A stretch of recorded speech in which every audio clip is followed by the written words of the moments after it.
be a pleasure, Mr. Brown. Yes. Goodbye, sir. Hello. Welcome. I'm Winston Essex. You've caught me at a quiet time. My office here at Mansfield House is usually quite hectic. Visitors coming and going, staff meetings, the telephone ringing incessantly. It's amazing how we take things for granted. Like the telephone, an instrument of communication. It's there for us to conduct business, to make contact with our friends, our loved ones. Even when they're far away, the telephone brings them closer. What a comforting thought to know that we can reach out to anyone in the world in an instant. But what if someone was trying to reach out to us from the next world? I wonder how comforting that would be.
What'd you see up there, anyhow?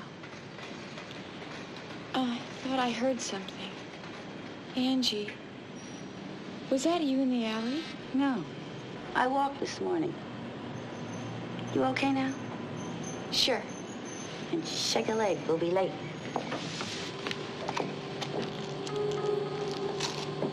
Hey!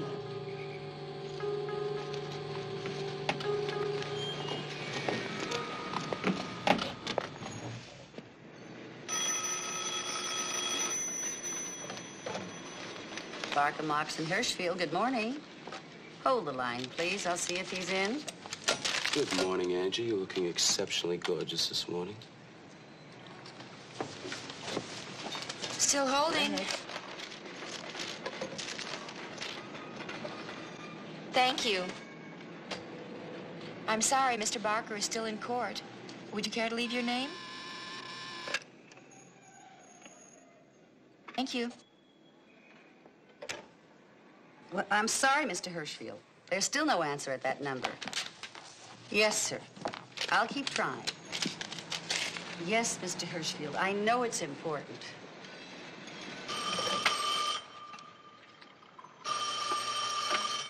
get it.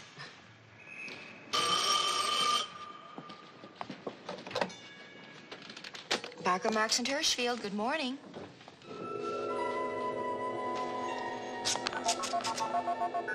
I'm sorry, I can't hear you.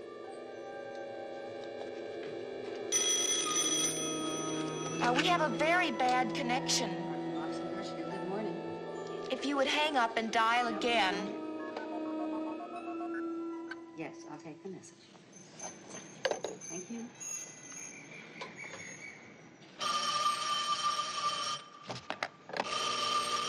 Barker, Marks, and Hirschfield, good morning.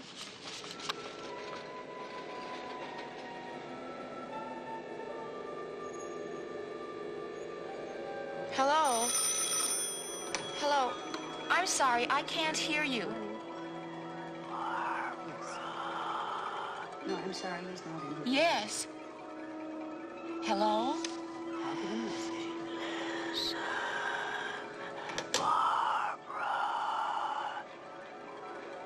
Who is this? You must listen, Barbara.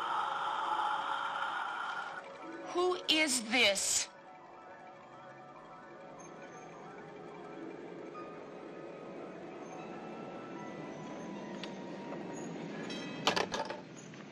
What's wrong? I don't know what's wrong with me today. I'm hearing planes that aren't there, and I'm getting these weird phone calls. Weird dirty or weird weird? Someone's calling my name. It's probably one of those jokers in the mailroom. I hadn't thought of that. Suppose we play a little joke of our own. Switch desks. Thanks, Angie. My pleasure. I'll give that freak an earful.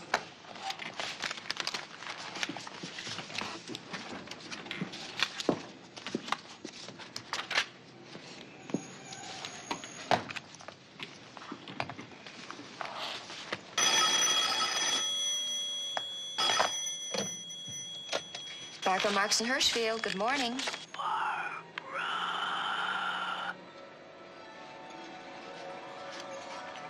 Who is this? Barbara. Love. I love you. I love you.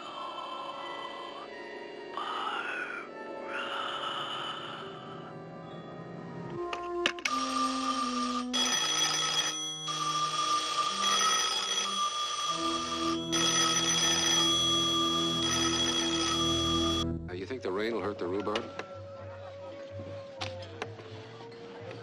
There's this terrific squirrel migration in Arkansas.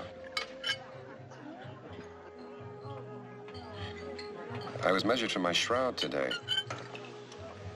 You're measured for your what? My shroud. No, I was in my office in the middle of closing a deal when two of the guys came in and started measuring me. For your shroud. My shroud. I don't get it. Well, I mean, they said it wasn't a bachelor party they were giving me. It was a wake. I mean, you know, the man who marries has died to the good life. Tell me they were wrong. Suppose they're right. Hey, it was just a corny joke. And a little morbid, too, now that I think about it. Barbara, it's all right, you know. What is? To talk about him, think about him. It isn't that? You mean when I started talking about my bachelor party, you didn't think about Mike talking about his? Michael never had a bachelor party. There wasn't time for one. You know, I married him very soon after we met. Yeah. And when they shipped him out, we were just beginning to really know each other. All right, but it happened. And you loved him. All right, I accept that. I'm not in competition with your memories or with Michael.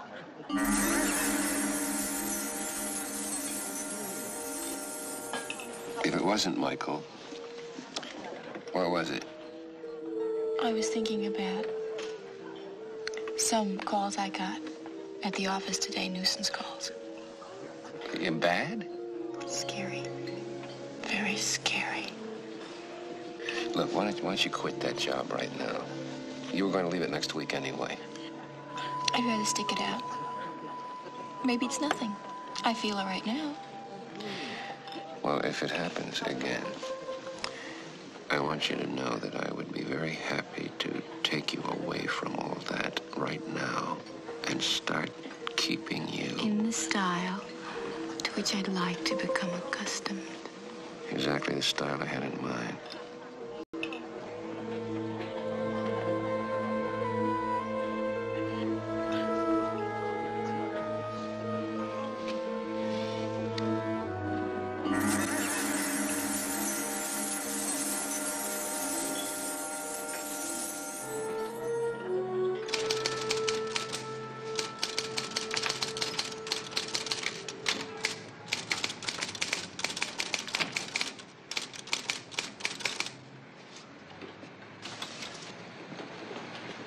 Did you talk to Mr. Stewart? Yeah, he said he'll report it to the phone company. Which means he'll do absolutely nothing. Barker, Marks, and Hirschfield. One moment, please.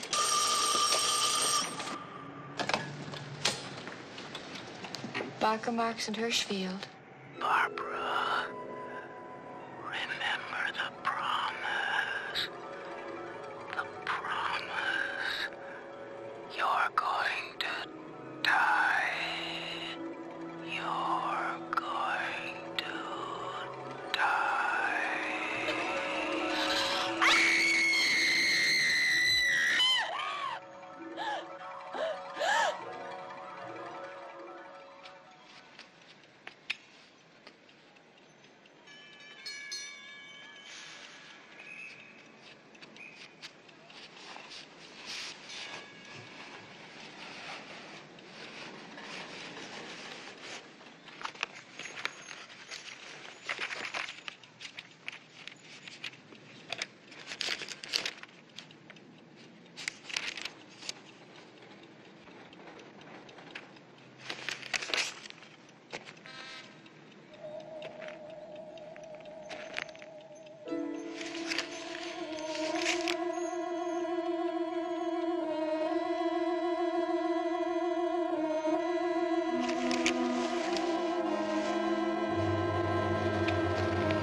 Keith? Barbara, listen to me, lover. Michael. Death is close, love. You're going to die.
surprise.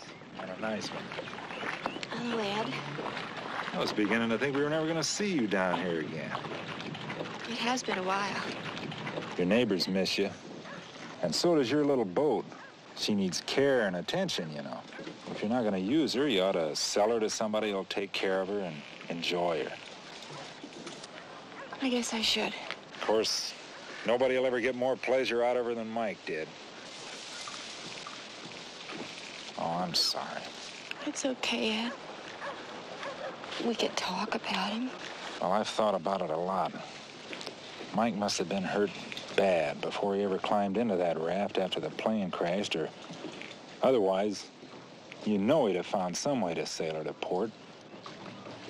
Still, maybe he was luckier than that other fella, drifting all that time, watching his buddies die, and then dying himself, just after he got spotted.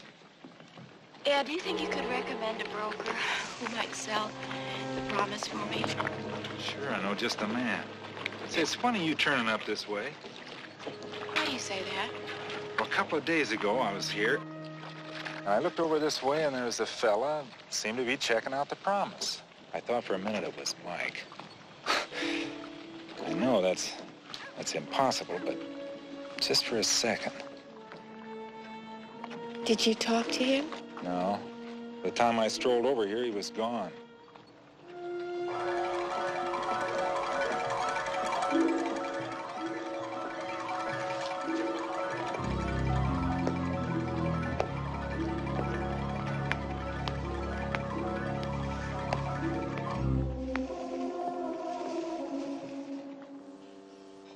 Anyway, the cabin sounds great. 180-degree view, huge fireplace, nearest neighbor a quarter of a mile away.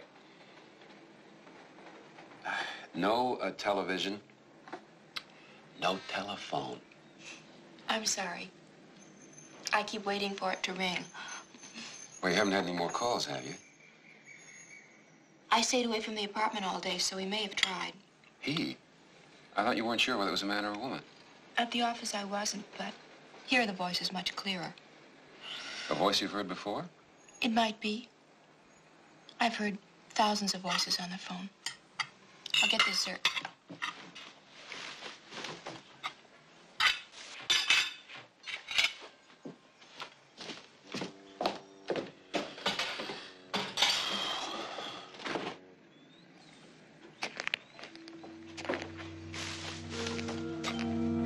Like some more coffee?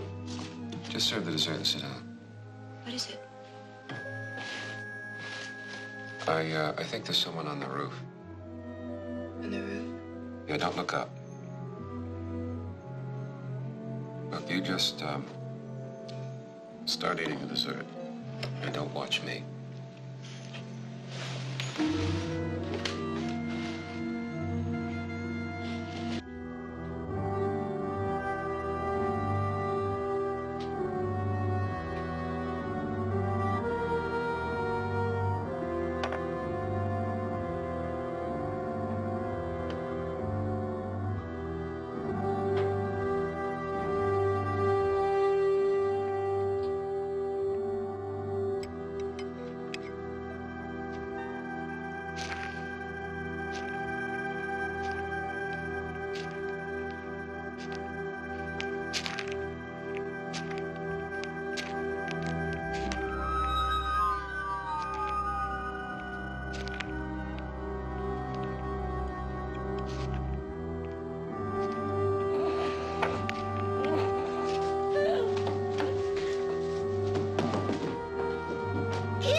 Nobody.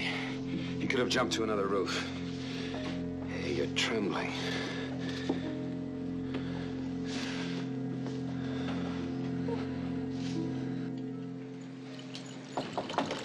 Yes? Thank you. There you are. Thanks. Sugar? So in addition to these crank phone calls, Mrs. Shepherd, you also feel that you're being watched? Well, the other day, the day I got the first calls, I did have the feeling someone was watching me in the parking lot. But you didn't actually see anyone? No. And last night? I thought I heard someone on the roof. Well, maybe a stray cat. Maybe. And maybe someone could have jumped to the next roof when I went out. About the calls, have you noticed any particular pattern? They come in the afternoon, at night, in the office, at home. You're going to die. Death is close. Sounds like a threat. You're getting married soon. Next week. Well, maybe the caller's just a disappointed boyfriend. Somebody who's uptight because you rejected him. I don't think so, Sergeant. Well, at least it's a way to go. Now, if you will give me a list of possibilities, then I can look into it. A list? I can't even think of a single person. What about Steve? No. Who's Steve? My first husband's brother. I went with him for a while before I married Michael. You still see him? Not in months. He's married now anyway. I broke up with him a long time before I married Michael. Well, it was a thought.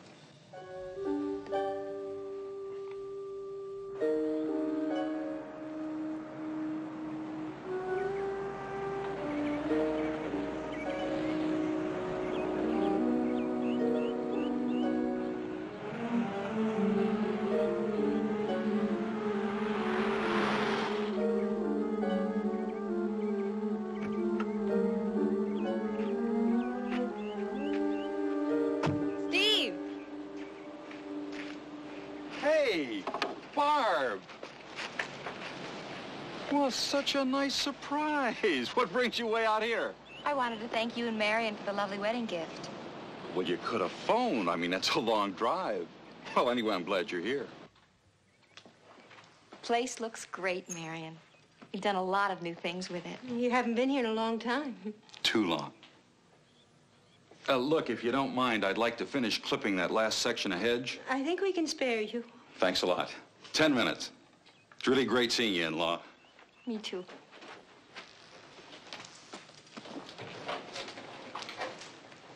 Marriage certainly agrees with Steve. Well, didn't you think it would? Well, he did work pretty hard at being the carefree bachelor. I guess he was just waiting for the right girl. I like to think so. Oh, I'd forgotten this. Captain Bligh and the Mutineers. That was the day Steve asked me to marry him. Inspired by the good example Michael and I set. Barbara, why did you come to see us? We haven't been very close, not for a long time. Maybe not ever. I'm getting phone calls. What? These strange phone calls. Like what? Threatening, frightening. The police seem to feel that the person making these calls is someone who might have been interested in me, who would resent my marrying Keith. Someone like Steve? I don't really think that. But you're here. Look, Barbara, I know my husband. Whatever he felt for you once, he was very happy for you when he heard you were going to marry again. We both were. I believe you. Don't be angry with me, please. I'm sorry. Marion, you know, if that wasn't Steve's voice... You couldn't recognize the voice? At first, I wasn't sure, but now... Well, maybe it's all my imagination. Kind of a guilt reaction. What are you talking about? I heard Michael's voice. It was Michael's voice I heard.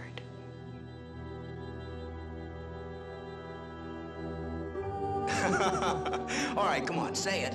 Say it, lover. Come on. I'll always love you. Promise me. I promise I'll always love you. And I promise I'll never let you love anyone else.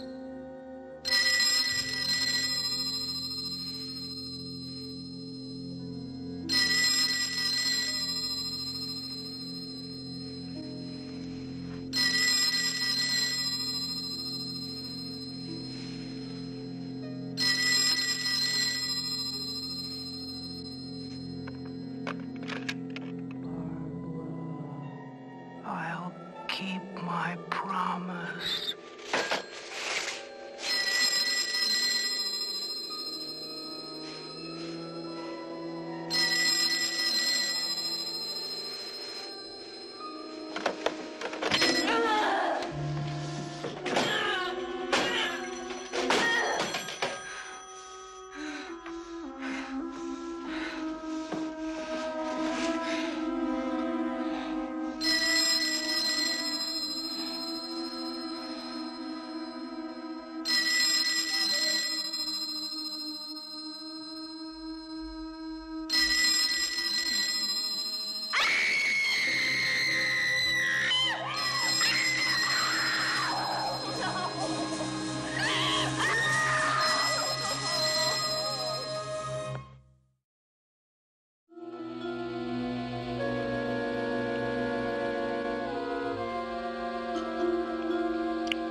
Who is it?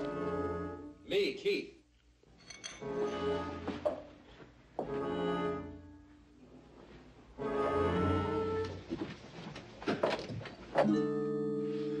Barbara, I've been worried. I've been calling. Your phone is out. What happened? I haven't wanted to tell you. I haven't known how to tell you. Tell me what? What's going on? I know who's been calling me and why. Okay. Who and why? It's Michael. It's my husband, Michael. You thought it was Mike's voice? It was Mike's voice. Was someone imitating him? Does that explain how this phone kept on ringing after I did this?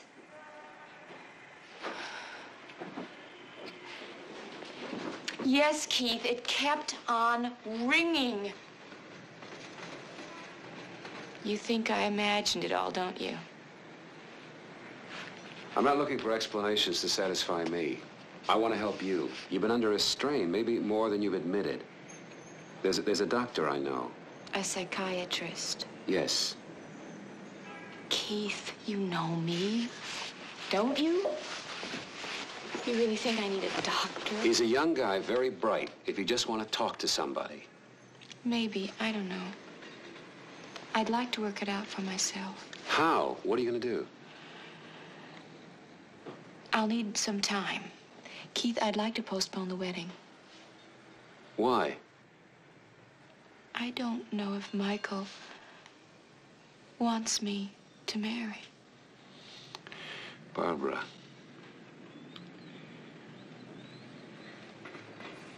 Look, Sergeant Appleton suggested a possibility. An old boyfriend, maybe. I'll need, that time, please. All right. When will I see you? Tomorrow, maybe. If you need anything,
Did you see him? Who are you? I'm sorry, my car ran out of gas, and I was sure it was full. Thank you. You say your car ran out of gas? Yes, I was walking, and he followed me, and I ran in here, and I bolted the door. He kept trying to break in on me. Didn't you see him out on the porch? No. He was out there. He was. Please. Believe me. Help me. It's all right, dear. Everything's all right now. I guess I'd better call the police.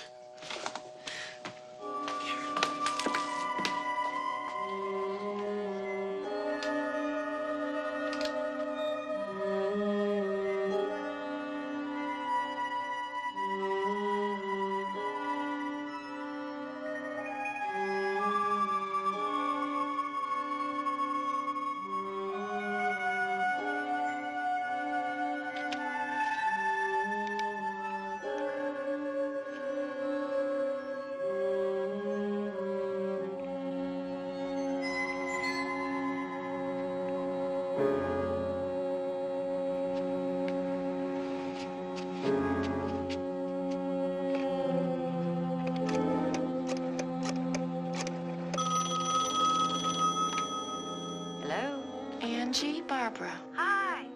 I was going to call you, but I didn't want to make it too early. How you doing? Fine. Are you free for lunch? I can get free. If tomorrow's better for you. No, this other's just a coffee clutch here in the building. Let me check and I'll call you right back, okay? Okay.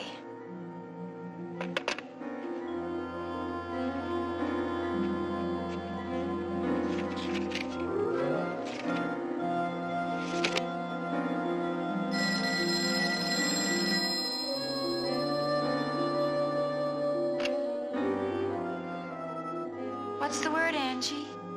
Barbara. The promise. Remember.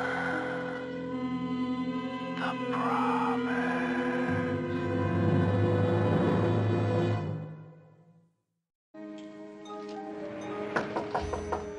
Come in. Hello, Mr. Norton. My office said you called, Sergeant. Wanted to see me. What can I do for you? Have a chair. That's quite an experience Mrs. Shepherd had yesterday. Yes. You must be very concerned. Of course I am.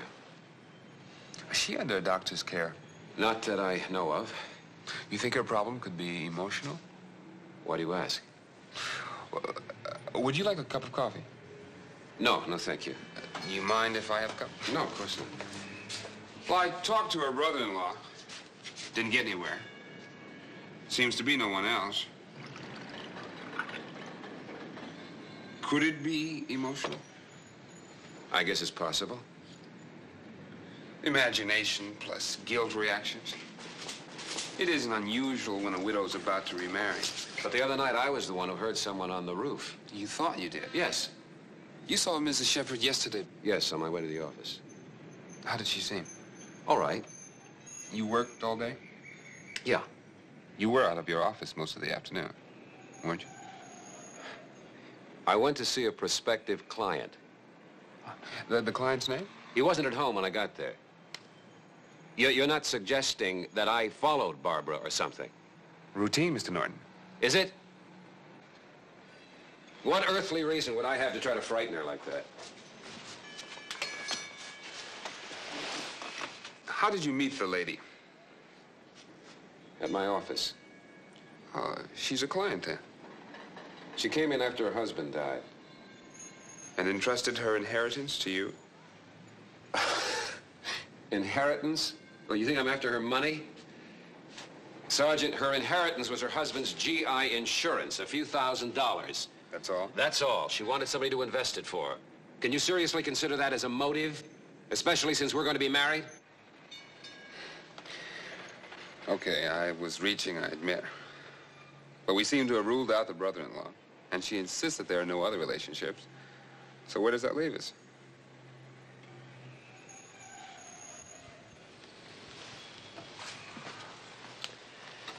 Sergeant, I'm going to level with you. She thinks she's identified the voice on the phone. Go on. She's sure it's Mike Shepard. Her dead husband? Mr. Norton, what the lady needs is a doctor.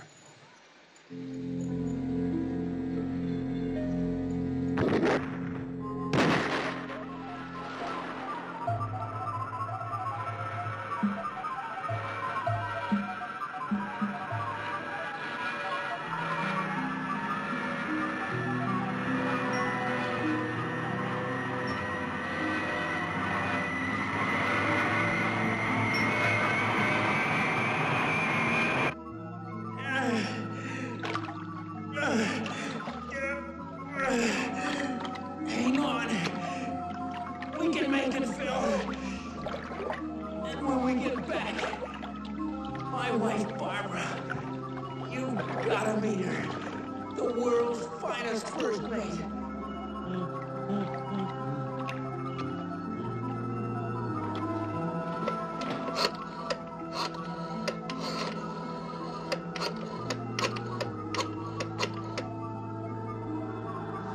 Keith?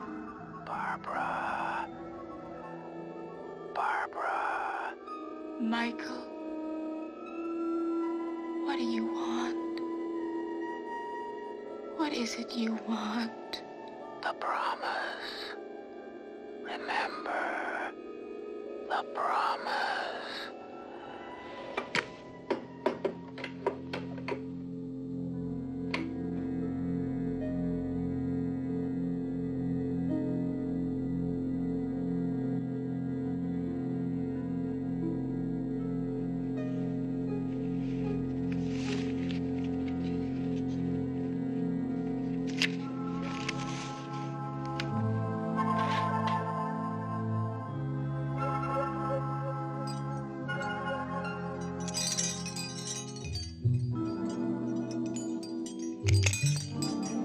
Dear Keith, I want you to know that I love you. I'm very frightened, but I'm very aware. Somewhere, somehow, a part of Michael is reaching out for me. I don't know what will happen, but thank you for loving me, Barbara.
Michael?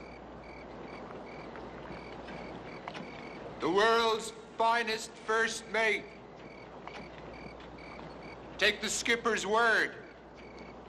Why did you change your hair? You promised you never would? Changes. Too many changes.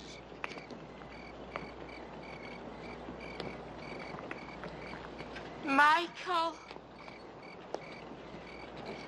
Loyal, loving.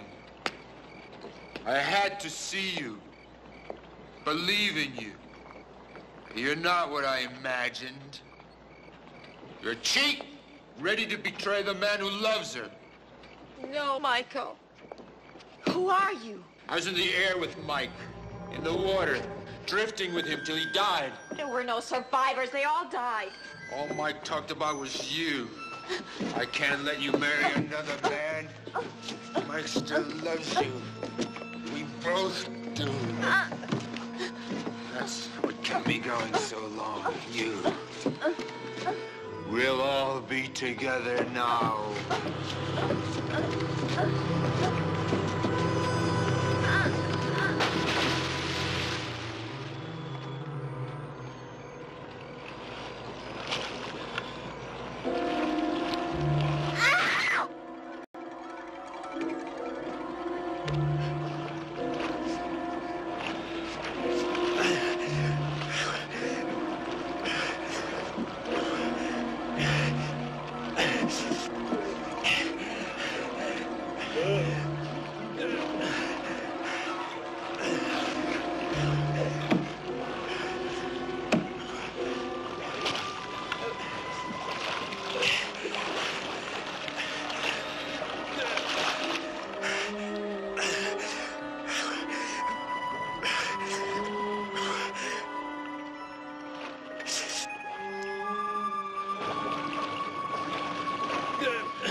It was him. You don't believe me, do you? He's been dead for over a year. So he couldn't have followed me. And he couldn't have tried to kill me last night. They dragged the whole lake. And found nothing. And the phone calls, you think he made those too? No, they were from Michael. But I was wrong. They weren't threats. They were warnings. Warnings? He was telling me I was in danger. And when he talked about his promise, he meant his promise to look after me, to protect me no matter what. It was Michael who saved me last night. I don't have to prove it. I know it. He saved me, and then he released me. If you still want me. I don't understand it. I'm not sure I'll ever believe it. I'm just glad you're safe here and with me.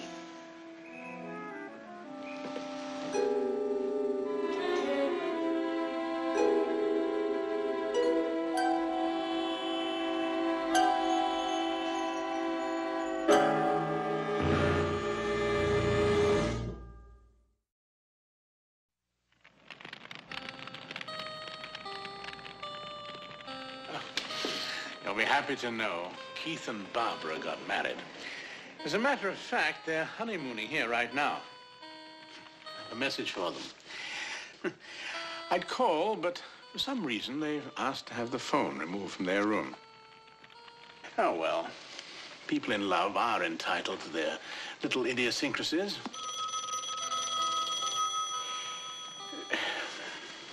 Oh, and here are some scenes from our next adventure on Ghost Story.